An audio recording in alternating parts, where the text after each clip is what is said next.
Okay guys, so this will be an extra practice video of writing an equation of a circle containing a point. So again, we have done a video like this in the past, so this will be extra practice.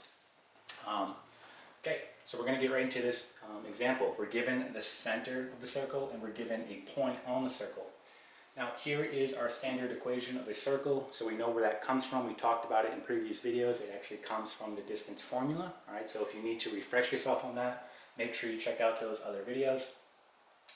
Okay, but what we need to do here is find the radius of the circle, which we're not given. Okay, we're only given the center and the point. So if we were to draw out a picture here, alright, here's our circle. We have a center. Right, we're going to call this -3 and 5, right? And we know that we identify the center of a circle by h and k, so we can say h and k here, right? This is h and k.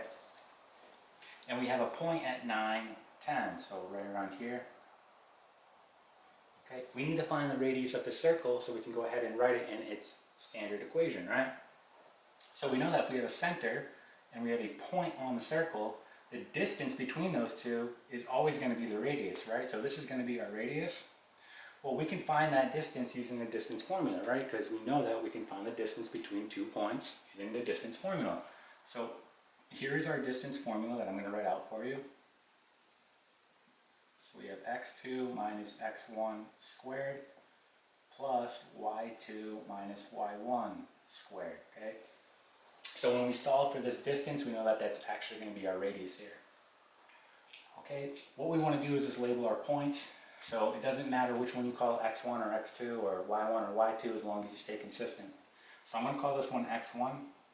But since I called this one x1, this has to be y1. Okay, and this will be x2, y2. Again, you could have done this in reverse. You could have called this one x1, y1, and this one x2, y2. You'll get the same answer when you put it in. Just make sure you stay consistent, all right, when you're labeling it. Keep your 1's together and your 2's together. Okay, so let's just go ahead and fill this in. So x2, okay, looking for x2, we have it right here, which is going to be 9. So we have 9. My x1 is -3, so I have minus a -3, right? Squared. Plus my y2, which is going to be 10. Minus my y1 here, which is going to be 5. Go ahead and simplify this down. So 9 minus a -3 will be positive 12. Okay, plus, and then we have, this will be 5. Okay, let's go a little bit further here. 12 squared is 144 plus 25. Okay. So 144 plus 25, that's going to be 169. So we have distance equals the square root of 169. Okay, so the square root of 169 is going to be plus or minus 13. But again, since we're dealing with the radius here, which is going to be a distance, we're going to pick the positive one, right? It doesn't make sense logically to pick a negative if we're talking about a distance. So we're only going to use positive here. So our radius is going to be 13. Okay? So we're almost done with this problem. All we have to do now is just fill in our values in our equation. Okay, so we're just going to erase this.